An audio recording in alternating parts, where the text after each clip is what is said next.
Mechanical energy 11th class से अपना unit चली हुई थी वर्क एनर्जी एंड पावर।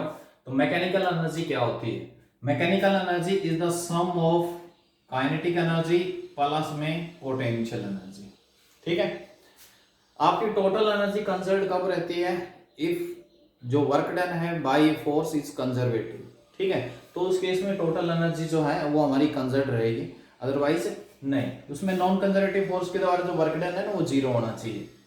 तो टोटल आपकी energy is equal to sum of kinetic plus potential energy. ये जो हमारे पास इसको हम मैकेनिकल एनर्जी बोलेंगे। So mechanical energy is the sum of kinetic plus potential. अब we know that according to work energy principle, according to work energy principle, work energy principle के according total net work done is equal to change in kinetic energy.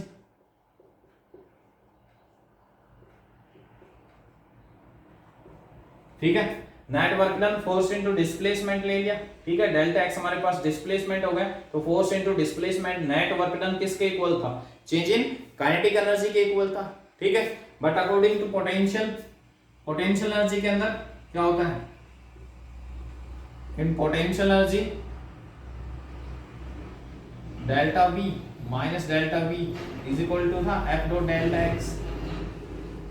आपने किया था potential energy के अंदर work done, जो आपके पास work done by gravitational force हमने निकाला था वो हमारे पास क्या आया था? Minus delta V is equal to F dot delta x. दोनों को ऐड कीजिए इक्वेशंस को, इसको नाम देता हूं मैं फर्स्ट और इसको second. Adding both equations we get kinetic energy plus में पोटेंशियल एनर्जी, दोनों का सम क्या आएगा? जीरो। ठीक है, दोनों का सम हमारे पास क्या आएगा? जीरो होगा। ठीक है, समझ में आई बात? तो टोटल एनर्जी जो हमारे पास है वो क्या होगी? कंजर्व होगी। ये कह सकते हैं हम कि काइनेटिक एनर्जी प्लस में पोटेंशियल एनर्जी, इसका जो सम है वो कंजर्व होगा, कांस्टेंट होगा। ठीक है, आई बात समझ में? इसी के साथ हम एक टॉपिक और भी डिस्कस करेंगे इसी के अंदर, मैकेनिकल एनर्जी का इलस्ट्रेशन। इसी के अंदर हम एक एग्जांपल लेके समझते हैं इस मैकेनिकल एनर्जी को। Illustration of the law of conservation of mechanical energy. Law of conservation of mechanical energy.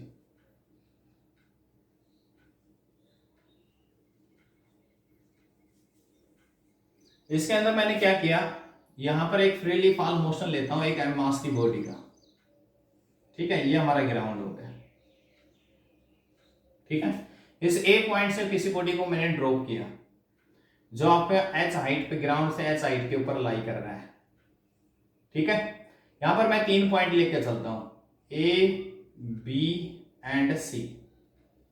ये 3 पॉइंट ले लिए। ठीक है, इन तीनों पॉइंट्स के ऊपर हम टोटल एनर्जी निकालेंगे। अगर टोटल एनर्जी तीनों पॉइंट्स पे सेम आती है तो एनर्जी आपकी कंजर्व है, कांस्टेंट है। ठीक है, तो सबसे पहले हम ए पॉइंट के ऊपर निकालते हैं। यहां से ए से बी तक हमने डिस्प्लेसमेंट मान लो x लेते हैं, तो ये हमारे पास इसकी हाइट कितनी हो जाएगी? बी पॉइंट की h माइनस एक्स। ठीक है, चलिए एट पॉइंट ए के ऊपर बात करते हैं। हमें निकालनी है टोटल एनर्जी। तो एट पॉइंट ए के ऊपर हमारे पास जो काइनेटिक एनर्जी होगी, काइनेटिक एनर्जी कितनी हो जाएगी? जीरो। ठीक है, but at point P A के ऊपर पोटेंशियल एनर्जी कितनी है? mgh, क्योंकि एस साइड पे लाई कर रहा है। ठीक है, तो यहां पर ए पॉइंट पे उसके पास क्या है? सिर्फ पोटेंशियल एनर्जी। तो टोटल एनर्जी हमारे पास क्या हो जाएगी? E1 नाम दे दिया ए पॉइंट पे। काइनेटिक प्लस पोटेंशियल दोनों को ऐड कर दीजिए, कितना आया? mgh। ठीक है, समझ में आई बात? क्लियर है? अब आता हूं एट पॉइंट बी के ऊपर। अब बी पे क्या है? ऊपर से यहां से आपने बॉडी एम मास की बॉडी थी उसको ड्रॉप कर चुके हो, तो यहां पर बी पॉइंट के ऊपर उसके पास आपके पास क्या है? वेलोसिटी है। वेलोसिटी है तो इससे पहले आपको वेलोसिटी निकालनी पड़ेगी कि बी पॉइंट के ऊपर आपके पास वेलोसिटी कितनी है। ठीक है, तो काइनेटिक एनर्जी क्या होती है? Half m v square. तो इसके लिए हमें चाहिए वेलोसिटी, तो पहले हम वेलोसिटी निकालेंगे। तो वेलोसिटी के लिए हमारे पास फॉर्मूला होता है v square minus u square is equal to 2as।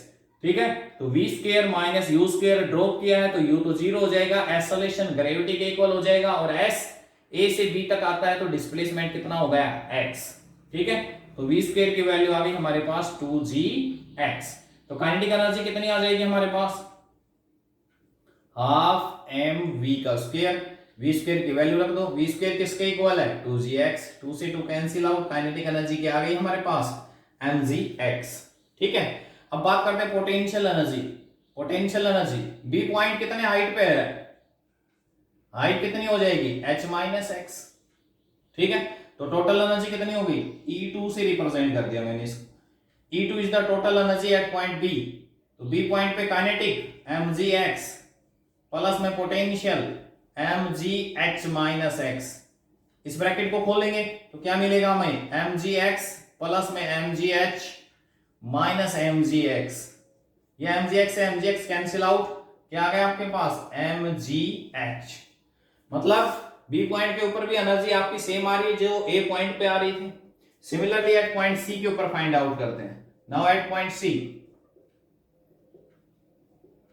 के ऊपर बात करते हैं, ये आपका सी पॉइंट। ठीक है, तो सी पॉइंट के ऊपर सबसे पहले वही बात है, बॉडी ऊपर से मोशन करती हुई आ रही है तो फाइनल वेलोसिटी क्या हो जाएगी, ग्राउंड से टच करने से पहले हमारे पास फाइनल वेलोसिटी निकालते हैं, तो v square minus u square is equal to 2as, same formula apply करेंगे। तो v स्क्वायर ऊपर से ड्रॉप किया है, u 0 हो जाएगा, एक्सेलरेशन ग्रेविटी का हो जाएगा, और s किसके इक्वल हो जाएगा, h के इक्वल, क्योंकि ऊपर से नीचे तक है ना, तो डिस्प्लेसमेंट जो हमारा है वो हाइट के इक्वल हो जाएगा। तो v square is equal to कितना गया 2gh। अब यहाँ पर काइनेटिक एनर्जी निकाल लेंगे, काइनेटिक एनर्जी क्या हो जाएगी, हाफ एम वी का स्क्वायर, वी स्क्वायर की रखिए वैल्यू 2gh, 2 से 2 कैंसिल आउट, कितना आ गया mgh, और पोटेंशियल एनर्जी ग्राउंड पे है तो पोटेंशियल एनर्जी कितनी हो जाएगी 0। तो टोटल एनर्जी हमारे पास क्या आ गई E3, काइनेटिक प्लस पोटेंशियल, दोनों को ऐड करेंगे तो क्या आ गई mgh। ठीक है, तो पॉइंट ए के ऊपर और पॉइंट बी पे, पॉइंट सी के ऊपर, तीनों पॉइंट्स के ऊपर हमने चेक किया कि जो एनर्जी आ रही है वो सेम आ रही है, हेंस एनर्जी आपकी क्या है, कंजर्व है, कांस्टेंट है। ठीक है, अगर यहां पर हम ग्राफ डिनोट करते हैं किसके साथ, energy and position, energy and position, ये पॉइंट ए ले लेते हैं। ए पॉइंट के ऊपर क्या है फिलहाल, इसके पास पोटेंशियल एनर्जी है। ठीक है, तो मैक्सिमम हमारे पास होगी पोटेंशियल एनर्जी। ए पॉइंट पे ये आपके पास होगी काइनेटिक एनर्जी, ये क्या है हमारी काइनेटिक एनर्जी जो बढ़ती चली जा रही है। ठीक है, समझ गए। और उसके बाद ये हमारे पास हो गया सी पॉइंट। ठीक है, सी पॉइंट, एक पॉइंट के ऊपर क्या है, एक पॉइंट के ऊपर है मैक्सिमम आपकी पोटेंशियल एनर्जी है, तो ये हमारे पास हो गया ग्राफ, ये काइनेटिक के लिए हो गया ग्राफ, और ये आपके पास हो गया पोटेंशियल एनर्जी के लिए। ठीक है, समझ में आई बात, क्लियर है। और ये हो जाएगी आपकी टोटल एनर्जी, ये क्या हो जाएगी आपकी टोटल एनर्जी। ठीक है, ये हमारे पास पोटेंशियल एनर्जी होगी। पोटेंशियल एनर्जी सी पॉइंट पे देखिए, सी पॉइंट पे बिल्कुल 0 है, ए पॉइंट के ऊपर आपकी मैक्सिमम है। ठीक है, तो ये हमारा ग्राफ होगा एनर्जी और पोजीशन के साथ। तो आज के लिए इतना ही, थैंक्स।